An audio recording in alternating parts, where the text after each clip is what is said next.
Hello friends, welcome to our channel.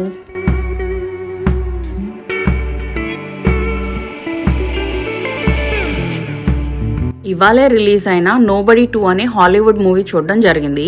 Total run time వచ్చేసి 1 hour 29 minutes and budget వచ్చేసి approximately $30 million.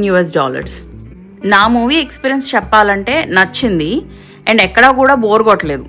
ఇది 2021లో వచ్చిన nobody మూవీకి direct sequel and అది box office hit కూడా movie. నాకైతే అప్పట్లో రజనీకాంత్ గారి జైలర్ మూవీ దీన్ని చూసి కొంచెం ఇన్స్పైర్ అయ్యారు అని అనిపించింది. అసలు ప్లాట్ లైన్ ఏంటి అంటే హచ్ మాన్సెల్ అనే అసాసిన్ ప్రీవియస్ మూవీలో జరిగిన ఇన్సిడెంట్స్ తర్వాత స్లోగా రికవర్ అవుతున్న టైంలో ఫ్యామిలీ లైఫ్ కొలాప్స్ అయ్యేలా ఉంటుంది. వెకేషన్ బ్రేక్ కోసం ఒక పాత టౌన్కి వెళ్తారు. మళ్ళీ ప్రమాదంలో ఇరుక్కొని వైలెన్స్ మొదలెడతాడు. అసలు ఏంటి ఆ ఇష్యూ, మళ్ళీ తన ఫ్యామిలీ రీబిల్డ్ చేసుకున్నాడా లేదా అనేది ఈ మూవీలో చూస్తారు. పాజిటివ్స్ చెప్పాలంటే స్క్రీన్ ప్లే అండ్ డైరెక్షన్ బాగుంది అని చెప్పొచ్చు. ఈ మూవీని డైరెక్ట్ చేసింది Timo Tjahjanto, story and screenplay రాసింది Derek Kolstad and Aaron Rabin. Timo ఇంతకు ముందు the shadow strays and the big 4 మూవీస్ని తీశాడు. నోబడీ ప్రీవియస్ పార్ట్ తీసింది వేరే డైరెక్టర్ ఇలియా నైషలర్. ఆయనది రీసెంట్గా Amazon Prime exclusive Heads of State release అయింది. జాన్సన్ అది. యాక్టర్స్ అందరూ బాగానే పర్ఫామ్ చేశారు. లీడ్ యాక్టర్స్ వచ్చేసి John Odenkirk and Connie Nielsen and Sharon Stone విలన్గా చేసింది. వీళ్ళందరూ ఫేమస్ యాక్టర్సే. ఫర్ ఎగ్జాంపుల్ కానీ నీల్సన్ రీసెంట్గా వచ్చిన గ్లాడియేటర్ 2లో లూసిలా క్యారెక్టర్ చేసింది. మెయిన్గా ఫస్ట్ పార్ట్ క్లిక్ అయింది racy screenplay, dark comedy and action సీక్వెన్సెస్కి, కొంచెం జాన్ విక్ స్టైల్లో. ఈ మూవీలో సిమిలర్ యాక్షన్ ఉంది అండ్ కొన్ని బ్రూటల్ కిల్స్ కూడా.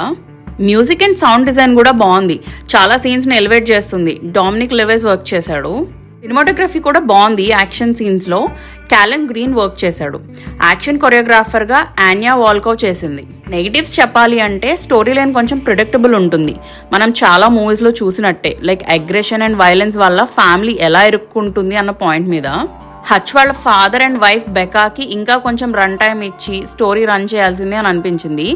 కొంచెం బ్యాక్ స్టోరీ ఎక్స్ప్లెయిన్ చేసి హింట్స్లా కాకుండా మెయిన్ విలన్ క్యారెక్టర్ లెండినాని ఇంకొంచెం బెటర్గా డెవలప్ చేసి రన్ టైం ఇవ్వాల్సింది. దానివల్ల క్లైమాక్స్ రష్డ్ అనే ఫీలింగ్ వచ్చింది. పోస్ట్ క్రెడిట్ సీన్స్ ఏమైనా ఉన్నాయా అంటే ఏమీ లేవు. నెక్స్ట్ పార్ట్కి హింట్ అయితే ఇవ్వలేదు. బట్ ఈ మూవీలో లీడ్ యాక్ట్రెస్ బెకాకి ఫ్లాష్ బ్యాక్ ఉంది అన్నట్లు చూపించారు.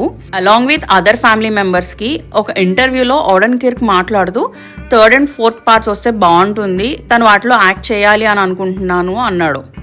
ఓవరాల్గా చెప్పాలి అంటే మనం ఏదో మాస్టర్ పీస్ చూసేస్తున్నాం, ఎప్పుడూ చూడని స్టోరీలా ఉండదు. Just John Wick style movie with light humour in 1.5 hour run time for time పాస్కి అంతే. డిసప్పాయింట్ అవ్వము. ట్రైలర్లో ఆల్మోస్ట్ స్టోరీ మొత్తం చెప్పేశారు ఆల్రెడీ రిలీజ్కి ముందు ఎలా ఉండబోతుంది అని. ఈ వీడియోలో చెప్పింది కేవలం నా మూవీ ఎక్స్పీరియన్స్ మాత్రమే. Thanks for watching. Please like, share and subscribe to our channel.